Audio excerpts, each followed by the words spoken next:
इसलिए रिपीट किया कि कंटिन्यू करना है, बताने दो। छोटा सा पार्ट रह गया है। हाँ बताने दो, टाइम पास हो रहा है, बताने दो। अभी टाइम स्लाइड। पास नहीं, डिशा तुम्हारा शुरू हो जाएगा अब। अच्छा, ये देखो ये स्लाइड जो है ना, से नेक्स्ट जो है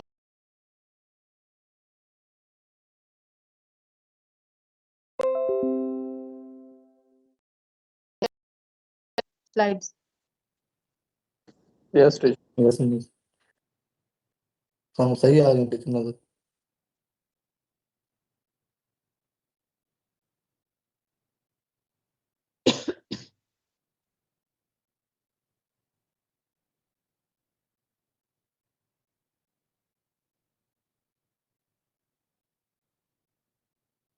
अच्छा, इसके बाद देखें अब यहाँ पे 1969 टू 71 तक का जो टाइम पीरियड है, ये है तो फेज 2 का ही हिस्सा। बट ये वाला जो पार्ट है ये जनरल याह्या खान का पार्ट है, ठीक है।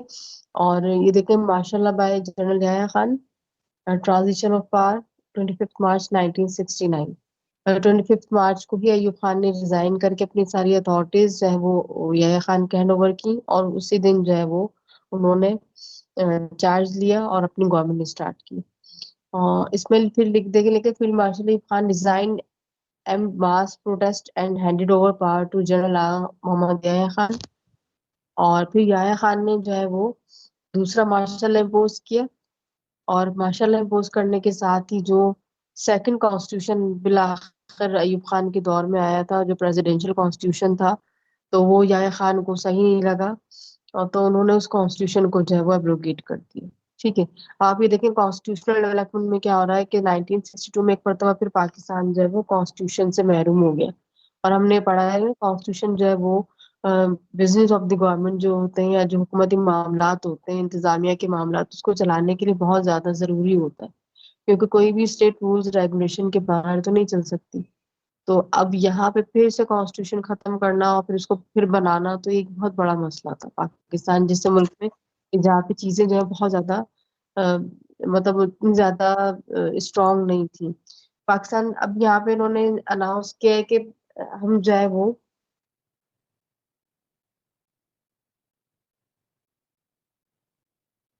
अच्छा, इसमें देखेंगे डायरेक्ट 70s में हम आ गए। याह्या खान ने जब इक़्तिदार संभाला तो उन्होंने जो है वो, क्योंकि जब आप मार्शल लगाते हैं, हमने लास्ट टाइम भी पढ़ा था, जैसे अयूब खान की गवर्नमेंट का मार्शल लगा था, तो फिर लोगों को एतमाद में लेना पड़ता है। ठीक है। तो यहाँ पे जनरल याह्या खान ने कहा कि क्योंकि हालात खराब हो रहे थे, लॉ एंड ऑर्डर डिस्टर्ब हो रहा था, तो अब यहाँ पे उनको कंट्रोल करने के लिए जरूरी था, क्योंकि ये खान फेल हो गए चीजों को कंट्रोल करने में, उनकी गवर्नमेंट जो है वो चली गई। तो यहाँ पे अब जरूरी था कि मार्शल इम्पोज कर दिया जाए, और सेकंड कॉन्स्टिट्यूशन जो है वो एब्रोगेट किया गया है। उसकी वजह ये कि अब जो है वो डेमोक्रेटिक गवर्नमेंट इस्टेब्लिश की जाएगी, और वो गवर्नमेंट जो होगी वो थ्रू जनरल इलेक्शन और डायरेक्ट इलेक्शन जो है वो उसके थ्रू जो है वो सिलेक्ट की जाएगी, मतलब इलेक्ट होगी। ठीक है। तो यहाँ पे फिर अब वो जो जनरल इलेक्शन होंगे 1970s में, उसका एक ड्राफ्ट था कि Pakistan first free elections, Yahya Khan promised democratic elections, introduced legal framework order 1970 which laid the framework for the transition to democracy। ठीक है। अच्छा, ये जो इसमें एक चीज में से एलएफओ के नाम से, जैसे इसमें ऊपर जिक्र हुआ है ना, एलएफओ 1970s, तो एलएफओ जो है इसकी फुल फॉर्म में लीगल फ्रेमवर्क ऑर्डर। अब क्योंकि कॉन्स्टिट्यूशन नहीं था, कॉन्स्टिट्यूशन तो एब्रोगेट हो गया था, तो उसकी जगह इन्होंने लीगल फ्रेमवर्क ऑर्डर के नाम से जो है वो एक ऑर्डिनेंस पास किया, और उस ऑर्डिनेंस में बताया गया कि अब डेमोक्रेटिक गवर्नमेंट जो है वो इस्टेब्लिश की जाएगी। सेकंड पॉइंट ये कि उस गवर्नमेंट का तरीकाकार ये होगा कि उसको थ्रू जनरल इलेक्शन जो है वो सिलेक्ट किया जाएगा। अच्छा, इसकी पिक्चर जो है ना फिर मैं आपको सेंड कर दूंगी एलएफओ की, और इसको भी जो शामिल कर लीजिएगा। इलेक्शन से पहले वाली जो इलेक्शन से पहले हेडिंग आएगी इसकी। ठीक है।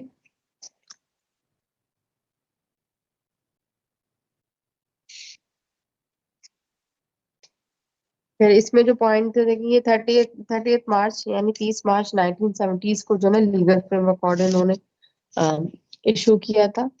और उसमें कहा the constitution will protect the Islamic ideological base of the country जो कॉन्स्टिट्यूशन अब बनाया जाएगा तो वो उसमें इस्लामिक आइडियोलॉजिकल बेसिस को खास तौर पर शामिल किया जाएगा। The constitution will guarantee the independence, geographical frontiers and integrity of the country. यानी मुल्क की सालमियत तो खुद मुख्तारी जो है उसका वो जामिन होगा, उसका दिफा करेगा।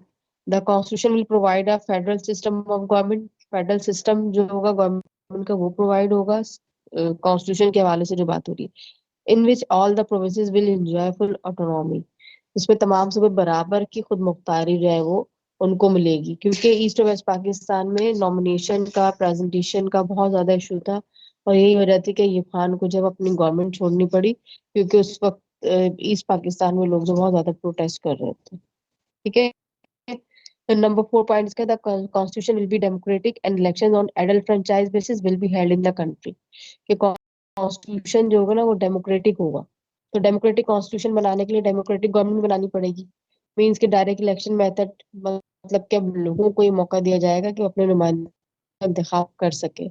और ये एडल्ट फ्रेंचाइज की बेस में, यानी बालिग राय दही की बुनियाद पे होगा। और एज लिमिट जो है उसकी कितनी थी, एडल्ट जो लोग थे उनकी 21 ईयर्स थी।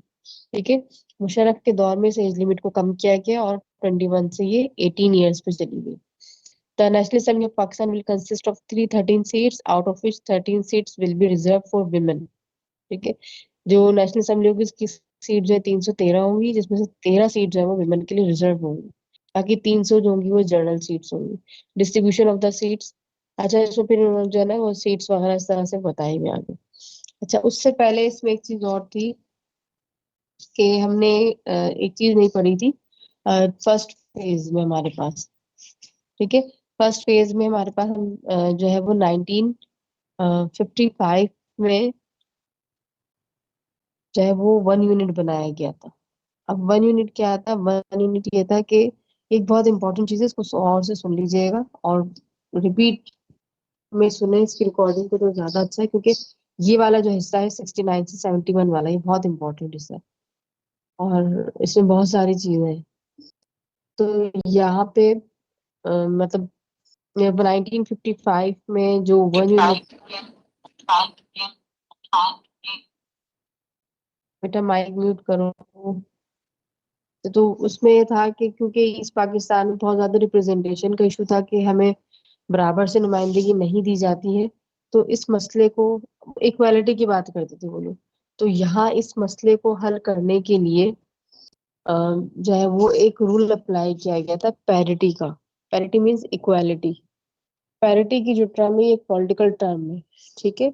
और अगर हम इसको जनरल वर्ड्स में देखें तो ये इक्वालिटी की मीन्स में आता है, यानी बराबरी। तो यहाँ पे जब इक्वालिटी की डिमांड की जा रही थी कि हमें बराबर के हुकूक दिए जाए इस पाकिस्तान की तरफ से, तो फिर यहाँ एक पैरिटी का रूल अप्लाई करते हुए जो ईस्ट पाकिस्तान था उसको एक प्रोविंस बना दिया गया, और जो वेस्ट पाकिस्तान था उसमें जितने भी सूबे थे उसको मर्ज करके सेकंड प्रोविंस बना दिया। ठीक है। और ये दोनों 50-50 हो गए, इक्वल हो गए। इक्वालिटी तो इस तरह होगी ना कि 50-50 शेयर कर दिया आपने। तो ये 1955 में हुआ था। और इसके बाद जो है वो फिर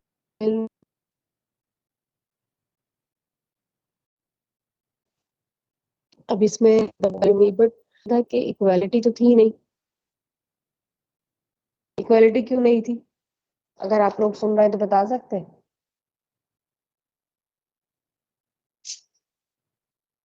क्लास में कहाँ गायब हो जाती हूँ वो।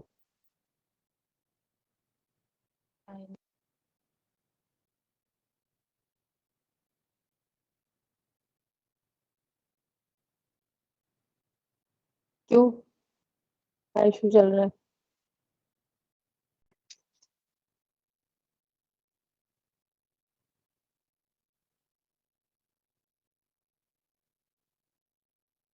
तो फिर आवाज तो आ रही है।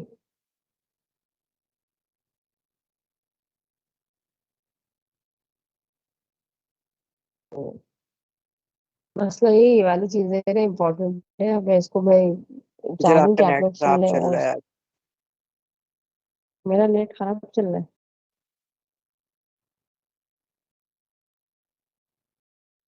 बेटा पाकिस्तान में सबका नेट ऐसे ही चल रहा है।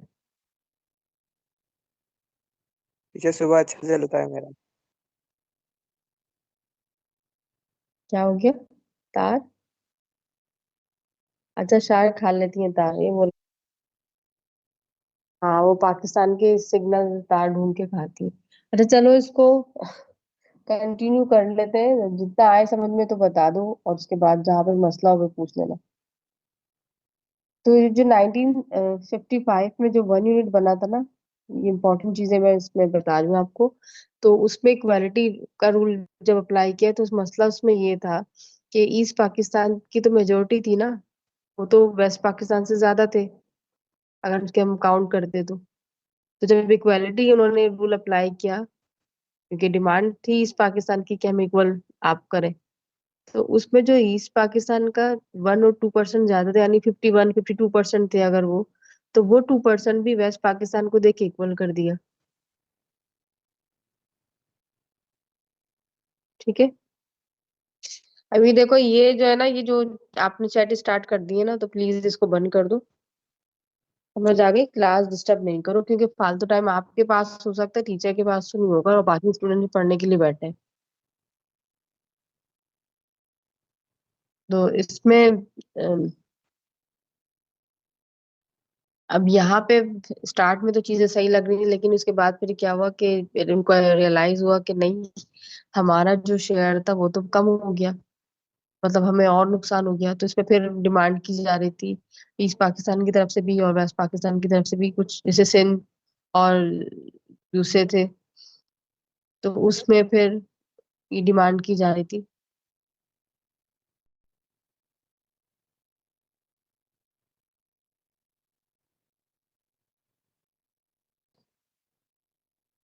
उसमें भी डिमांड की जा रही थी कि वो अब 1 मैन 1 वोट जो है वो काउंट किया जाए। ठीक है।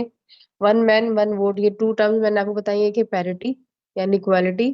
ठीक है, कि इक्वालिटी का रूल अप्लाई करे, मैं इस तरह की टर्म्स भी दे सकती हूँ। ठीक है। और दूसरा है कि 1 मैन 1 वोट, यानी जितने लोग हैं उनको उतना ही काउंट किया जाए। तो यहाँ पे डिमांड की जा रही थी कि 1 मैन 1 वोट जो है वो किया जाए, लेकिन उस वक्त तक तो नहीं हुआ। लेकिन जब याह्या खान ने एलएफओ दिया, तो एलएफओ के बाद जो है वो फिर 1970s में जनरल इलेक्शन से पहले जो आपके पास ये 1 यूनिट था, इसको रिजॉल्व किया गया खास तौर पे। और उसको रिजॉल्व करने के बाद फिर जो इलेक्शन थे वो 1 मैन 1 वोट की बेस पे हुए। यानी जो जितना था उसको उतना ही काउंट किया जाएगा। मीन्स ईस्ट पाकिस्तान अगर 52% है तो उसको 52% ही काउंट किया जाएगा। ठीक है। और बाकी जो सूबे थे पाकिस्तान के वो भी जो है वो सेपरेट हो गए। और 1970s के इलेक्शन की खास बात ये थी कि एक तो पहले जनरल इलेक्शन थे पाकिस्तान के, आम इंतखाबात, जिसपे लोगों को बराह रास्त मौका दिया जा रहा था कि अपने नुमाइंदों का इंतखाब करें। और दूसरी बात है कि इसमें जब 1 यूनिट डिसॉल्व हुआ तो उसके बाद जो बलूचिस्तान था उसको प्रोविंस का स्टेटस दिया गया। ठीक है। और बलूचिस्तान जो था वो एज ए प्रोविंस उसने इलेक्शन में पार्टिसिपेट किया। ठीक है।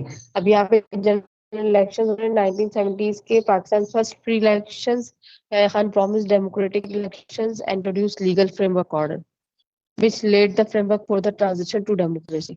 अभी जो पहले आम इंतखाबात थे पाकिस्तान के, जो कि 1947 टू 1970s तक कोई आम इंतखाब नहीं थे, और यही एक पहली वजह, बुनियादी वजह थी कि पाकिस्तान का पॉलिटिकल और कॉन्स्टिट्यूशनल सिस्टम जो है वो सही तरह से रन नहीं कर पाया।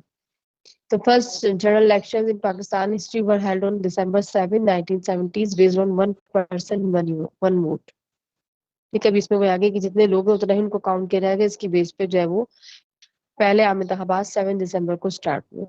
Sheikh Mujibur Rahman Awami League won a landslide victory in East Pakistan, now Bangladesh, with 160 out of 162 seats in the National Assembly। National assembly की जो 162 सीट्स ईस्ट पाकिस्तान के लिए रखी गई थी, उसमें से 160 जो है वो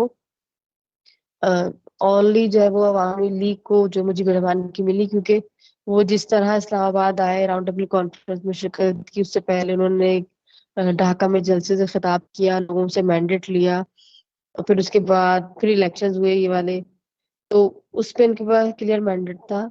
क्योंकि हमने पढ़ा था कि वो सेपरेट मिलिट्री की बात कर रहे थे, प्रोविंशियल ऑटोनॉमी की बात कर रहे थे, तो लोग उनको जो है वो यस कर रहे थे, उनको सेकंड कर रहे थे उनकी बात को। अच्छा, इसमें आप देखें कि जो ईस्ट पाकिस्तान के इलेक्शन थे उसमें वेस्ट पाकिस्तान की किसी भी पॉलिटिकल पार्टी को कोई सीट नहीं मिली थी। ठीक है, बाकी दो सीट भी जो है वो ईस्ट पाकिस्तान के लोगों को ही मिली थी।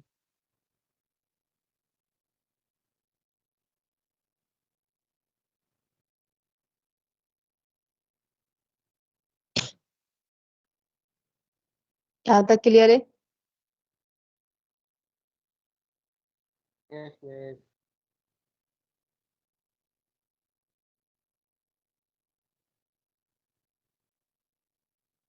क्लास में बैठ के अगर फजूल बात करोगे तो मैं क्लास से किक आउट कर दूंगी, और मैंने कर दिया है अभी। मुझे पसंद नहीं है आप लोग अपने अंदर की जो चीजें ना वो यहाँ बैठ के डिस्कस मत किया करें, अपने घर में डिस्कस किया करें बैठ के। और जो रिप्लाई कर रहे हो तो उनको वो उससे ज्यादा फालतू होते हैं। Zulfikar Ali Bhutto Pakistan Peoples Party dominated West Pakistan, 81 out of 138 seats. अब दूसरे साइड जो था वेस्ट पाकिस्तान, उसका हाल ये था कि यहाँ पे मुजीबुर रहमान की जो पार्टी थी अवामी लीग, उसको कोई भी सीट नहीं मिली। ठीक है, और बाकी जो दूसरी पॉलिटिकल पार्टीज थी उनमें से जो पाकिस्तान पीपल्स पार्टी एक नई जमात बनी थी 67 में, तो उसको जो है वो उसके पास 81 सीट्स थी आउट ऑफ 138। यानी as compare to other political parties in Pakistan और वेस्ट पाकिस्तान,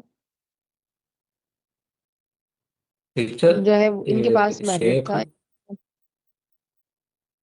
जी, बोलो। अच्छा शेख मुजीबुर मुजीबुर रहमान, रहमान कौन सी अवामी पार्टी की तरफ से थे? ये अवामी लीग थी, और ये इस जो है ये ईस्ट पाकिस्तान की पार्टी थी। मुजीबुर रहमान जो इनका ताल्लुक ईस्ट पाकिस्तान से था। ओके वैसे तो टीचर। पाकिस्तान ही काउंट करना चाहिए, जो पॉलिटिकल सिचुएशन थी उसमें कोई अपने आप को ईस्ट पाकिस्तान का कहलाता था, कोई वेस्ट पाकिस्तान का, इस तरह से इनमें जो है वो डिस्क्रिमिनेशन की जाती थी। ठीक। अच्छा, यहाँ पे अब Mujib victory gave him the right to form a government, but Bhutto and the West government of West Pakistan establishment oppose. अच्छा, इसमें लिखा हुआ इस तरह से चीजें, लेकिन जब आप इसको मजीद पढ़ते हो ना चीजों को, तो इसमें बहुत सारी चीजें हैं। अब जब ये इलेक्शन हुए ना तो जाहिर सी बात है जिसके पास मैंडेट था उसको अब आपने जो है वो इनवाइट करना था गवर्नमेंट बनाने के लिए। बट मसला यहाँ पे ये था कि अम, जो मुजीबुर रहमान थे, भुट्टो थे और याया खान, इन तीन, ये जो इनका ट्रायंगल था ना, ये तीनों ही एक तरह से आपस में ही नहीं चाहते थे। कोई एक नहीं, इसमें तीनों का रोल जो है वो काउंट किया जाएगा कि जो गवर्नमेंट है वो स्टैब्लिश हो। अब इसमें भुट्टो थे या याया खान थे, अगर वो अथॉरिटीज डिलीवर कर देते तो फिर उसमें मुजीबुर रहमान का राइट था, क्योंकि उनके पास मैंडेट था, सीट ज्यादा थी नेशनल असेंबली की, कि वो गवर्नमेंट बनाते। बट यहाँ पे ये कहा जा रहा था कि क्योंकि मुजीबुर रहमान जो है उनका जो मैंडेट है वो मतलब 6 पॉइंट्स के ऊपर बेस कर रहा है, और 6 पॉइंट्स को जो है वो पहले ही वेस्ट पाकिस्तान के जो पॉलिटिशियंस है वो सीड्स ऑफ सेपरेशन का नाम दे चुके थे। तो यहाँ पे जब अननेसेसरी डिले हुआ, अथॉरिटीज डिलीवर नहीं की गई, गवर्नमेंट नहीं बनाई गई, तो जो अवामी लीग थी उसने एजिटेशन स्टार्ट की। यानी उसने जो है वो गवर्नमेंट के खिलाफ जो है प्रोटेस्ट प्रोटेस्ट करना शुरू किया। ठीक है। टीचर ये इसका थर्ड पॉइंट समझा देंगे आप जहाँ से ये पी ये लिखा हुआ है टीचर? 18 1825 वाला लिखा हुआ है टीचर, एस्टैब्लिशमेंट। कौन सा लिखा हुआ है यहाँ, कहाँ पे बता रहे हो? थर्ड पॉइंट में teacher ji, Zulfikar Ali demanded full Bhutto. Autonomy, ये बात।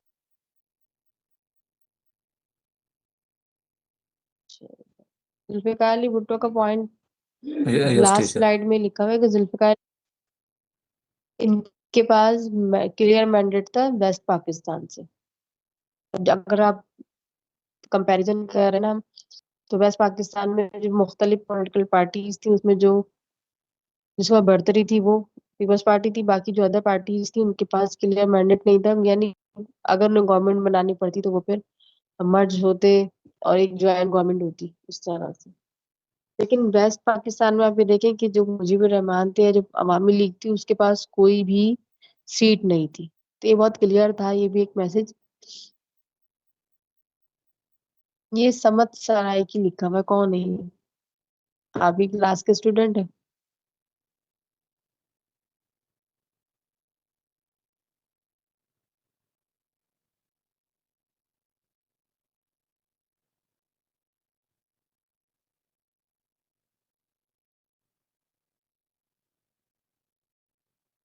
एक्सटर्नल या फिर जो इस तरह से नॉन आईडी से आओगे, मैं उसको एक्सेप्ट नहीं करूंगी।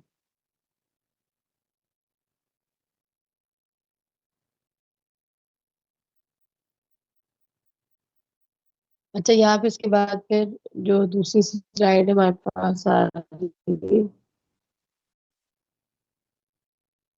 अब आप ये देख, ज्यादा प्रोटेस्ट वगैरह हुए तो उसके बाद फिर पे डिसाइड किया गया कि मिलिट्री एक्शन जो है वो स्टार्ट किया जाएगा।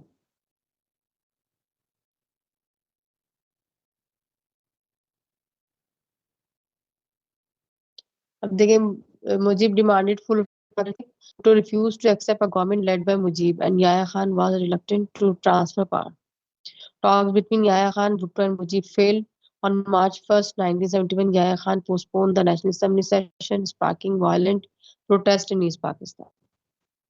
अब यहाँ पे सारे पॉइंट्स जो मैंने स्लाइड में लिखे हैं, इसमें बहुत क्लियर है कि मुजीब रहमान जो है वो 6 पॉइंट्स के अकॉर्डिंग फुल ऑटोनॉमी जो है वो डिमांड कर रहे थे।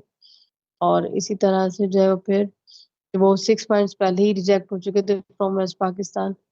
भुट्टो जो थे उन्होंने रिफ्यूज कर दिया था कि मुजीब की जो गवर्नमेंट है उसको, मतलब मुजीब रहमान को जो है वो इख्तियारात दिए जाए। इसी तरह से याह्या खान जो थे वो भी इस मूड में नहीं थे कि अथॉरिटीज जो है वो डिलीवर करें। अब इन तीनों के दरमियान जो निगोसिएशन थी, जो डिस्कशन थी, वो फेल हो गई। और ये डिस्कशन जो है ये अमेरिका में जो एक मीटिंग रखी गई थी, और उसमें कहा जाता है कि जब वन ऑन वन मीटिंग हुई तो उसमें भुट्टो और मुजीब रहमान जो थे उन्होंने खुल के इस चीज का इजहार किया कि याह्या खान जो है वो किसी भी तरह से अथॉरिटीज नहीं देंगे और गवर्नमेंट जो डेमोक्रेटिक गवर्नमेंट जो है वो नहीं बन सकती। तो फिर यहाँ पे March 1st 1971 में जो है वो याह्या खान ने जब नेशनल असेंबली का जो पहला सेशन था उसको जब कैंसिल किया, तो फिर उसके बाद इस पाकिस्तान में जो है वो बहुत ज्यादा पुरतशद्दुद एहतजाज वगैरह शुरू हुआ। ठीक है। अब उन चीजों को कंट्रोल करने के लिए उन्होंने जो है मिलिट्री ऑपरेशन डिसाइड किया, operation Searchlight in Bangladesh liberation 1971। On March 25th, 1971, the Pakistan Army launched Operation Searchlight to crush the Bengali nationalist movement. Widespread violence and atrocities led to a full-scale Bangladesh liberation war. Millions of Bengalis fled to India, leading India to intervene militarily in December 1970. अच्छा, यहाँ पे जब एक तो military action start हुआ, तो military action में जो वेस्ट पाकिस्तान के जो मिलिट्री ऑफिसर्स थे उनको जब ईस्ट पाकिस्तान में भेजा गया उसका हेड बना के उस ऑपरेशन का, तो इस चीज को बहुत ज्यादा जो है वो माइंड किया गया। वर्ल्ड वाइड भी जो कंट्रीज थे उन्होंने जो है इस मिलिट्री एक्शन को अपोज किया कि मिलिट्री एक्शन नहीं होना चाहिए। और दूसरा ये कि इसमें जो ईस्ट पाकिस्तान के लोग थे तो उन्होंने इस ऑपरेशन के खिलाफ जो है वो फिर मतलब उन्होंने वो मूव कर गए और इंडिया चले गए। और यहाँ पे फिर अ, यहाँ पे जब वो इंडिया चले गए तो वहाँ जो है मुक्ति वाहिनी की तहरीक शुरू की गई। मुक्ति वाहिनी जो थी वो बेसिकली मिलिट्री ट्रेनिंग के हवाले से चीजें थी, और इसमें जो इंडियन गवर्नमेंट थी, इंडियन आर्मी थी, उनको फुल सपोर्ट कर रही थी। ठीक है। और फिर इस चीज ने, जब ये जो मिलिट्री एक्शन हुआ, इस चीज ने जो है वो इंडियन गवर्नमेंट को, इंडियन आर्मी को ये मौका दिया कि वो पाकिस्तान में इंटरफेयर कर सके। ठीक है। अच्छा, इस दौरान जबकि जो अवामी लीग थी उसकी क़यादत जो है वो अ, पाकिस्तान से चली गई, उसने जो मूव किया इंडिया में। तो अब यहाँ पे टेम्परेरी गवर्नमेंट बनाई गई जिसमें जुल्फिकार अली भुट्टो थे तो उनको फॉरेन मिनिस्टर बनाया गया। ठीक है। और जो नूरुल इस्लाम थे, जिनके पास एक सीट थी इस पाकिस्तान में बाय इलेक्शन 1970s, तो उन इलेक्शन में उनके पास सीट की वजह से उनको जो है वो फिलहाल प्राइम मिनिस्टर बनाया गया। ठीक है, एक टेम्परेरी गवर्नमेंट बना दी गई। अच्छा, अब इसमें जो है वो, ये आपकी क्लास में कोई समद है? समद सराइकी के नाम से, मैं उनके जो है बार बार रिक्वेस्ट आ रही है। Yes miss. ये एक्सटर्नल लिखा हुआ आ रहा है इनके ऊपर।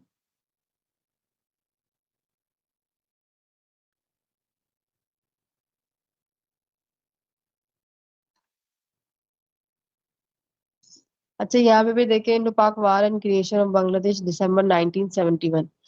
तो यहाँ पे फिर कुछ टाइम के बाद जो लोग इंडिया चले गए थे और उन्होंने वहां मुक्ति वाहिनी जो है वो स्टार्ट की थी।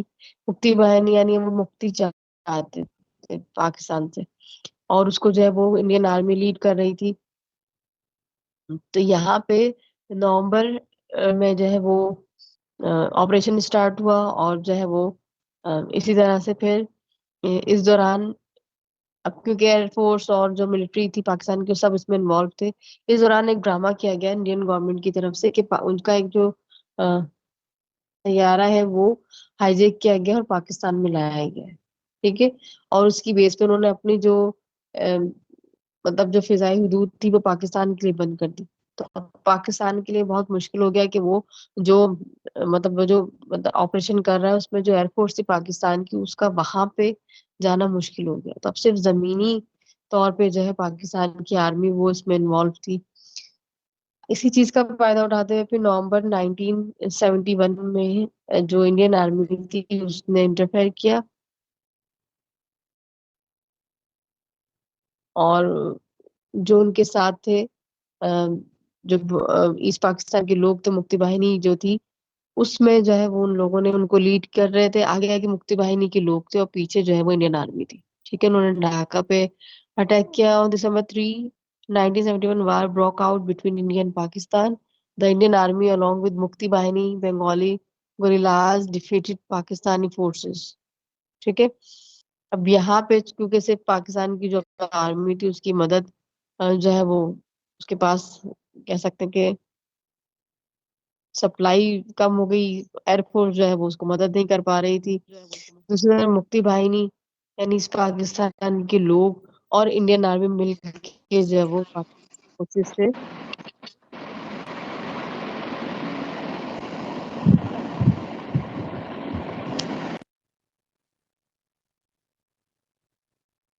तो यहाँ पे फिर ज्यादा अरसे तक ये लड़ाई नहीं चल सकती थी। 15 दिसंबर 1971 में एक आखिरी कोशिश की गई थी कि जो यूनाइटेड नेशन उसकी जनरल जो सलामती काउंसिल है वहां पे एक रेजोल्यूशन पेश की गई थी जो कि सीज फायर के हवाले से थी कि इन पाकिस्तान जो है वो मतलब ये पाकिस्तान और इंडिया में सीज फायर हो जाए और पाकिस्तान जो है वो इस मुतालबे को मान ले, यानी इस पाकिस्तान का जो भी मुतालबा है। ठीक है। लेकिन उसमें आपने क्लिप देखी होगी कि जुल्फिकार अली भुट्टो जो है वो खड़े होते हैं चेयर से और वो जो पेपर होता है उसको फाड़ देते हैं। तो उसमें उन्होंने कहा कि हम जो है वो इनको बंद नहीं करेंगे और हम उखाड़ेंगे। इसी तरह से जब पाकिस्तानी आर्मी उनके जो वहाँ पे हेड थे जो थे पूरे ऑपरेशन को, उनसे बीबीसी का एक इंटरव्यू पूछा गया कि क्या आप जो है सरेंडर करने जा रहे हैं क्योंकि जो पोजीशन है। तो उनका भी रिप्लाई था कि नहीं, हम कोई सरेंडर करने नहीं जा रहे बल्कि हम जो है वो इनका मुकाबला करेंगे। ठीक है। But very next day on December 16, 1971 Pakistan army surrendered in Dhaka and Bangladesh emerge as independence. ठीक है।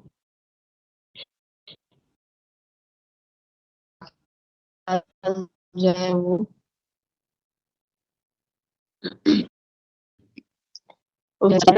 और इंडिया जो था उसने सबसे पहले इसको एक्सेप्ट कर लिया एज इंडिपेंडेंट स्टेट। और इसके साथ ही 25 ईयर्स तक का उसने जो है वो एक फ्रेंडशिप एग्रीमेंट भी कर लिया उसके साथ। ठीक है। ये जो सेकंड पार्ट था हमारा ये कंप्लीट हुआ। अब इसमें जो है वो रीजंस आप देख सकते हैं कि what were the reason behind the separation. कि रीजन क्या थी सेपरेशन के पीछे। और इसी तरह से जो अब ईस्ट पाकिस्तान से सेपरेट होके जो है वो बांग्लादेश बन गया, बट वेस्ट पाकिस्तान में क्या सिचुएशन थी, तो वेस्ट पाकिस्तान में fall of Yahya Khan and rise of Bhutto, कि याया खान ने जब देखा कि लोग अब जो है वो उनके खिलाफ हो गए, कि इनकी वजह से ईस्ट पाकिस्तान जो वो अ, अलग हो गया, तो उन्होंने जुल्फिकार अली भुट्टो को कॉल किया, क्योंकि उनके पास मैंडेट था वेस्ट पाकिस्तान में। और the humiliating defeat led to Yahya Khan resignation on December 20th 1971।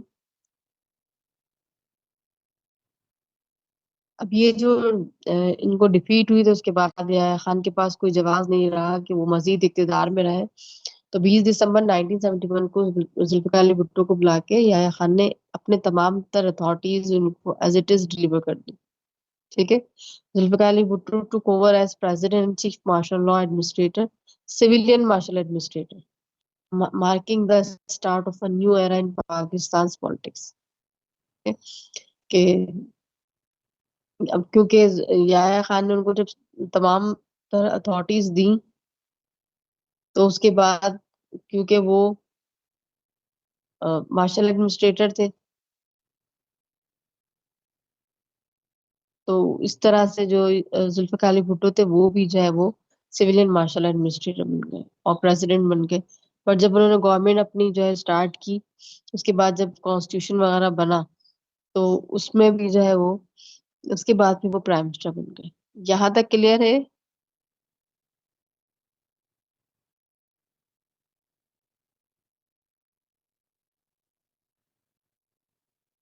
हाँ भाई, यहाँ तक क्लियर है? कुछ पूछना है?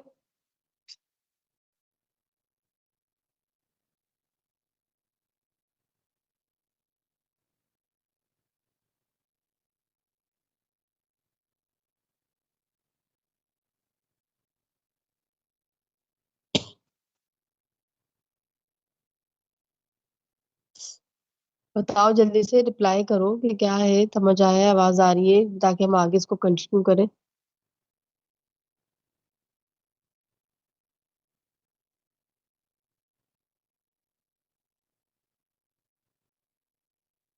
बस आ गया समझ।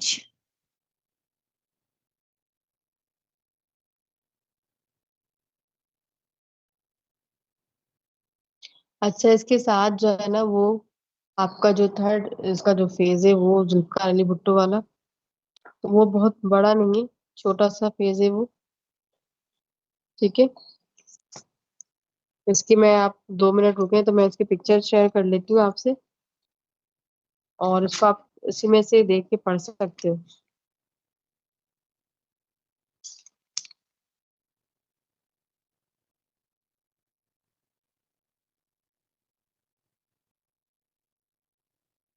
मिस ये रियल टाइम टेक्स्ट जो है ना ये रिमूव कर दें,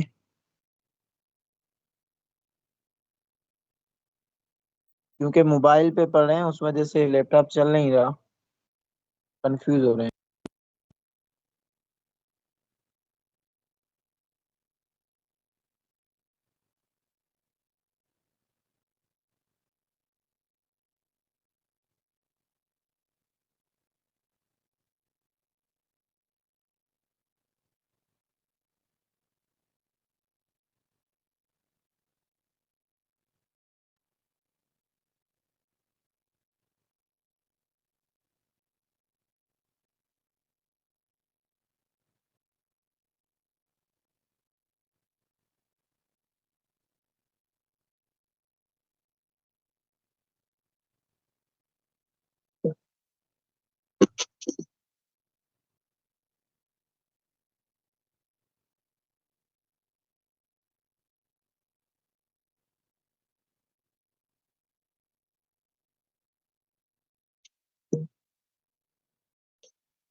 भाई ये मेरे नाम से जो भी है ना, आके मुझसे मिल ले, इसको क्या प्रॉब्लम है। मिस ये मेरे नाम से है, शर्जील खोकर के नाम से फेक आईडी, इसको आप प्लीज रिमूव करें इसको।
मिस ये तो बहुत अच्छे अल्फाज बोल रहे हैं, तो आईटी डिपार्टमेंट में शिकायत देना पड़ेगा।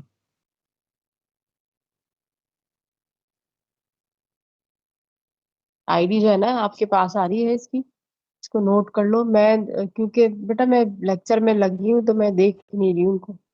अभी इसमें अदीना और ये खुश कुमार, पता नहीं कौन कौन कौन है इसमें, किस किस के नाम आ रहे हैं। मिस एक तो है शर्जील, अदीना बेग, और यस दूसरा पता नहीं कौन है। ये मेरे हम्म, को खोकर। मैं मिस करती हूँ दीना इनकी बेग भी। कंप्लेंट। मिस जी मिस्टर क्या कह शर्जील रहे हो? खोकर, शर्जील खोकर जो जो आया है ना कमेंट सेक्शन में, ये फेक आईडी है, आप इसको रिमूव करें मिस। अच्छा और रुक अदीना जाओ। बेग भी फेक आईडी। टीचर ये फेक आईडी से आपने आप इनको रिमूव क्यों नहीं कर? पता नहीं यस कौन है टीचर, मिस ये ये। पता नहीं कौन है। पता चलेगा कि जो है वो फेक है, इसलिए टीचर मैंने ये पूछा अभी वेरीफाइड सम्मत। अकाउंट नहीं है, निकाल दो। मैंने अभी सम्मत का पूछा था ना, इसीलिए पूछा था। टीचर ये फेक अकाउंट है ना, निकाल दो ना आप। हम अपने नाम को फिर हमारा नाम खराब होता है इसकी वजह से। तो आपने कहा कि हाँ क्लास में है, इसलिए अभी तो मैंने उसको ऐड किया। फिर अब शर्जिल का नाम तो यहाँ पे नहीं आ रहा, कोई शर्जिल नहीं आ रहा।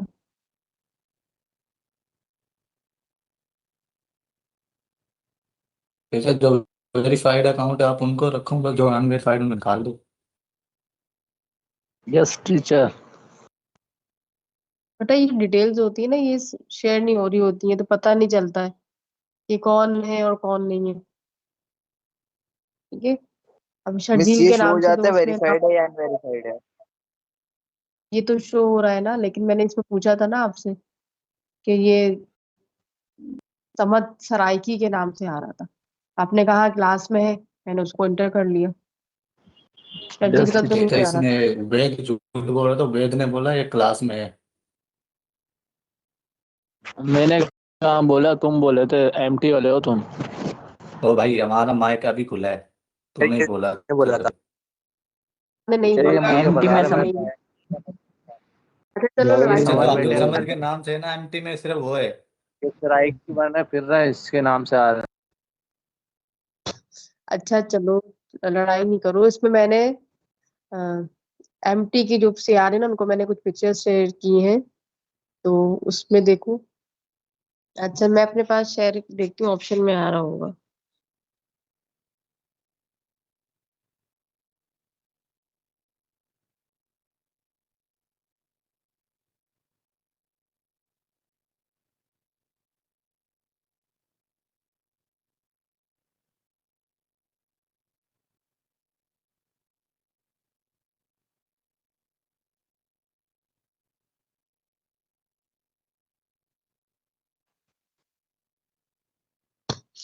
अभी देखो स्क्रीन शेयर हो रही है, ठीक है, और इसको थोड़ा सा जूम करके देख लो। ये मैंने ना बुक है मेरे पास, बुक से मैंने इसको साइन किया है। इसमें जो लास्ट अभी हम पढ़ रहे थे ना, तो उसका भी है कि causes of separation of east Pakistan. तो ये आप बुक का पूरा डिटेल में है, तो आप इसे एज इट इज पढ़ सकते हो, इसको कोई इसमें करने की जरूरत नहीं है। अगर कहीं करना चाहो तो चेक कर सकते हो, ठीक है। अच्छा, अब इसमें जो डिफरेंट रीजन लिखे हुए हैं, ये रीजन फॉर सेपरेशन क्या थे, तो इसमें रीजन फॉर सेपरेशन बहुत सारे रीजंस थे। पहला तो ये था कि ज्योग्राफिकल रीजन था इसके अंदर, कि ज्योग्राफिकली दोनों हिस्सों में इतना ज्यादा डिफरेंस था कि ये एनी हाउ पॉसिबल ही नहीं था कि एक साथ रह सके। दूसरा ये है कि जो अर्ली लीडरशिप थी पाकिस्तान की, उसकी डेथ के बाद जो पाकिस्तान का गवर्नमेंट सिस्टम था, जो पॉलिटिकल पार्टीज थी, उनका रोल चेंज हो गया था बिल्कुल। अब हर कोई जो है ना वो अपने पर्सनल और पॉलिटिकल बेनिफिट के लिए काम कर रहा था, ठीक है। तो ये भी एक बड़ी वजह थी कि जिसमें ईस्ट पाकिस्तान के लोग अपने लिए, वेस्ट पाकिस्तान के लोग अपने लिए काम कर रहे थे। इसी तरह से फिर जाहिर सी बात है, जब से पाकिस्तान बना था तो उसमें जो हिंदुस्तान था उसकी इंटरफेरेंस तो थी ना, जैसे कि हम बलूचिस्तान में देखते हैं। और उसका मकसद ये होता है कि उसको जब वो डिस्टेबलाइज करें आप, क्योंकि फिर इस तरह से लोगों को जो है वो मोटिवेट किया जाता है, जो कि वो मुल्क और कौम के खिलाफ जो है वो बात कर रहे होते हैं। अभी जी सब कुछ हम देख रहे हैं। आप अगर आप ईस्ट पाकिस्तान का आपका एक्सपीरियंस नहीं है, तो आप बलूचिस्तान का एक्सपीरियंस देख सकते हैं कि किस कदर जो है वो अब तो बहुत ज्यादा दहशतगर्दी की वारदात जो है वो हो रही है। इसी तरह से फिर जो लास्ट के जो मतलब जो लीडर्स थे, जो लास्ट जो फेजेस रहे पाकिस्तान के, पहले और दूसरे फेजेस रहे, तो उसमें ऐसा कोई भी काम नहीं हुआ कि जिसमें अ, उसमें जो है वो ये मतलब ये जो कौम थी उसको एक कौम के तौर पे रखते, या उसको जो है वो अ, पाकिस्तान को स्टेबल करते, ठीक है। अच्छा, अली अहमद खान जो है ना, इनकी आईडी भी जो है ना वेरीफाइड नहीं है, इसको रिमूव कर दूं मैं?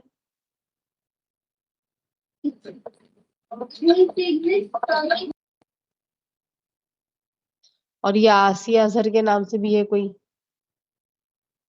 मतलब इतने फालतू लोग हैं, अपनी कोई क्लास नहीं लेते, ये आप ही की क्लास के बच्चे हैं ये।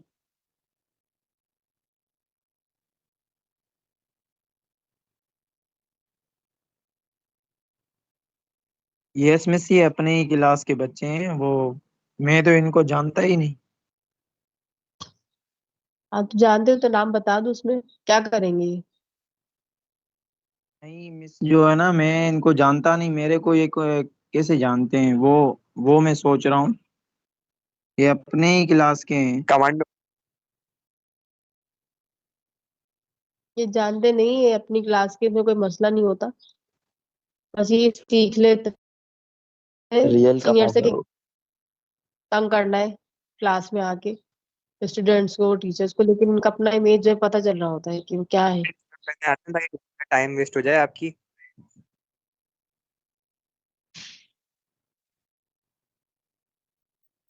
ये भी एक मीटिंग का हिस्सा बन गया कि इनको जो है वो मीटिंग से रिमूव करना है।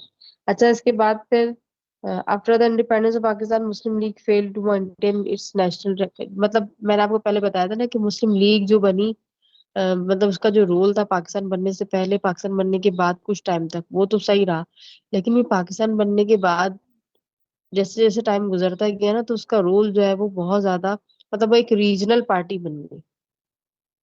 और उसमें रीजनल पार्टी में ये हुआ कि वो पार्टी भी सिर्फ वेस्ट पाकिस्तान तक महदूद रह गई। यही वजह थी कि फिर उसको जो है वो ईस्ट पाकिस्तान के लोगों ने रिजेक्ट कर दिया कम्प्लीटली। और आपने इलेक्शन भी देखे कि इलेक्शन हो रहे थे, तो उसमें भी लोगों ने जो है वो कोई वोट नहीं दिया वेस्ट पाकिस्तान के लोगों को। ये एक तरह से आपस में भी जो है वो रिप्रेजेंटेशन के इशू के ऊपर और बहुत सारे इशूज के ऊपर जो है ये मसले थे, जिसकी वजह से ईस्ट और वेस्ट पाकिस्तान के लोग भी आपस में जो है वो एक दूसरे को एक्सेप्ट नहीं कर रहे थे, ठीक है।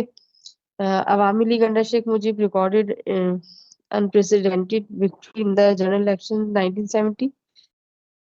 इसी तरह से the Bengali nationalism also played a prominent part in the separation of east Pakistan. अभी जो बंगाली नेशनलिज्म था ना, इसको खास तौर पे जो क्रिएट किया गया, क्योंकि मैंने आपको पहले बताया था कि जब डिक्लेयर किया गया कि उर्दू जो है वो पाकिस्तान की नेशनल लैंग्वेज होगी, तो उस पे सबसे पहला जो ऑब्जेक्शन था वो मुजीबुर रहमान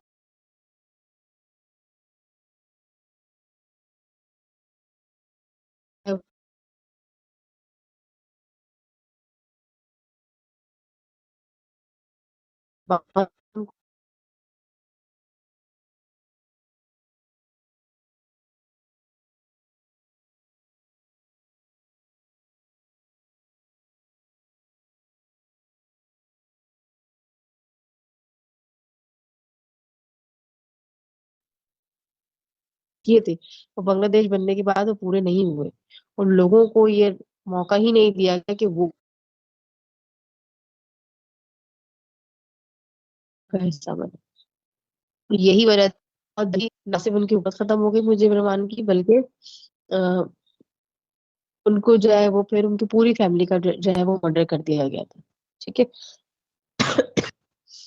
इस दौरान जब भी पाकिस्तान में, ईस्ट वेस्ट पाकिस्तान में हालात खराब हो रहे थे, तो इंदिरा गांधी जो थी, जो प्राइम मिनिस्टर थी इंडिया की, उनका रोल भी जो है बड़ा कॉन्फ्लिक्टेड था। इसके दौरान वो इंटरनेशनली विजिट्स कर रही थी, और उसके बाद जो है वो प्रोपेगेंडा स्टार्ट हो गया कि पाकिस्तान जो है वो जुल्म कर रहा है, और इस पाकिस्तान जो है वो सेपरेट होना चाहता है, बांग्लादेश बनना चाहिए, और इस तरह से तो लोगों को मतलब इंटरनेशनली जो है वो प्रोपेगेंडा किया गया इंडिया की तरफ से, इंडियन गवर्नमेंट की तरफ से, और इनका जो रोल था वो बहुत ज्यादा जो है वो कॉन्फ्लिक्टेड था। इसी तरह से भी वेस्ट पाकिस्तान के जो लीडर्स थे, उनका भी कोई बिहेवियर इतना अच्छा नहीं था कि वो जो इनकरेज करते या आपस में मिलके बैठते, चीजों को, मसले को हल करने की कोशिश करते। तो ये बहुत सारी चीजें थी जिसकी वजह से, मतलब किसी एक को हम नहीं कह सकते कि उसका जो है वो रोल था। यानी बहुत सारे लोग थे जिनका ये रोल था, जिसमें कि एक बड़ा जो हिस्सा था वो मिलिट्री ऑप्शन भी था। जो मिलिट्री ऑपरेशन स्टार्ट किया गया, तो ये ऑप्शन जो है वो सही नहीं था। ठीक है। और इसको ईस्ट पाकिस्तान के लोगों ने तो ऐसे सपोज किया कि वेस्ट पाकिस्तान की आर्मी जो है उसने ईस्ट पाकिस्तान पे हमला कर दिया, और इंटरनेशनली इवन के जो इस्लामिक कंट्रीज थे, उन्होंने भी इस चीज को जो है वो सपोर्ट नहीं किया, और उन्होंने कहा कि इस ऑपरेशन को जो है बंद होना चाहिए। ठीक है। अब जो भी आएगा क्लास में, मैं उसको जो है एंटर नहीं करूंगी। अनवेरिफाइड या एक्सटर्नल के नाम से आया तो मैं एंटर नहीं करूंगी, कोई भी हो उसमें। हमदान है, अली अहमद के नाम से यार है, मैं इनको नहीं ऐड कर सकती। अच्छा, इसके बाद फिर हमने पढ़ा था कि याया खान ने जो है वो फिर जब गवर्नमेंट जो है वो हैंड ओवर की जुल्फिकार अली भुट्टो के, तो मुल्क के हालात आपको पता है कि एक हिस्सा जो है वो अलग हो चुका है, और ईस्ट पाकिस्तान बांग्लादेश बन गया, और वेस्ट पाकिस्तान जो है वो, उसके हालात भी जो है वो बहुत ज्यादा अच्छे। इसमें मैं आपको पिक्चर शेयर करना चाह रही हूँ।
ये देखिए, पिक्चर्स है तो ऐसे उल्टी सीधी आएंगी पिक्चर्स आपके पास, बट ये इसको जूम करके देखोगे ना, तो उसमें काम वाली चीजें हैं।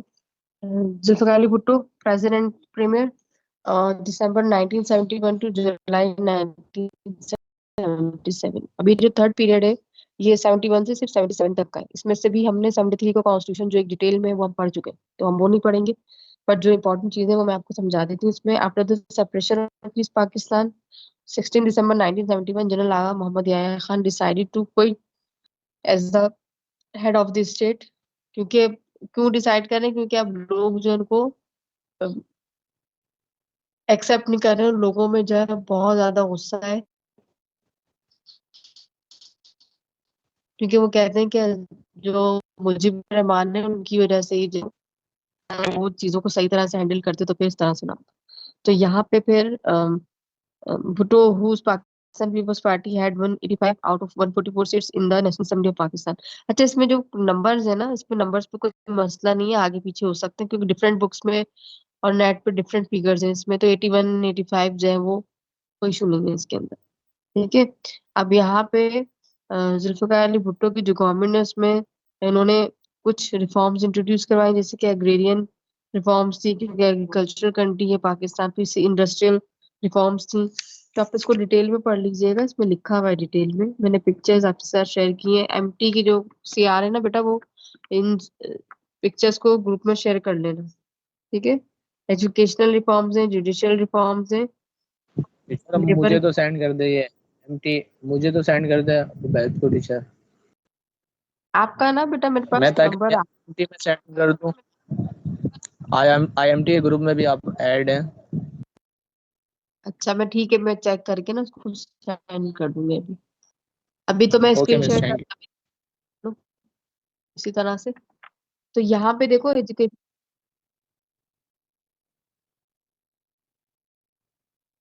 नहीं वो एमटी पहले आ जाता है ना, इसलिए तो वो एमटी को ज्वाइन कर लेते हैं। हम क्यों नाराज होंगे आपसे भाई? टीचर के बाद इतना टाइम नहीं बेटा नाराज होने का किसी से, टीचर बहुत मसरूफ है, सारे टीचर्स। अच्छा, इसमें ना इनको रिफॉर्म्स को मैं आपको पढ़ा नहीं रही हूँ, उसको अच्छी तरह से बुक का मैंने इसीलिए सेंड किया है, अच्छी तरह से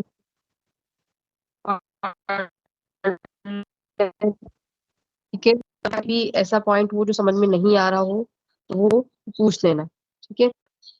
जैसे the limit of land holding was fixed 1300 acres of for unirrigated and 150 acres for irrigated land. Unirrigated और इरिगेटेड लैंड जो थी उसके हवाले से उन्होंने काम किया। जो फार्मर्स थे उनके हवाले से काम था। फिर कुछ चीजें थी, कुछ को जो है वो गवर्नमेंट के कंट्रोल में लिया गया। कुछ एजुकेशनल पॉलिसी इंट्रोड्यूस करवाई गई, कुछ इंस्टीट्यूट से एजुकेशनल इंस्टीट्यूट। इसके अलावा अब यहाँ पे इन रिफॉर्म्स को तो आप पढ़ेंगे, कुछ इशू हो तो आप मुझसे डिस्कस करेंगे। इसके अलावा जो है ना, शिमला एग्रीमेंट जुलाई 1972 में, अभी गवर्नमेंट बनने के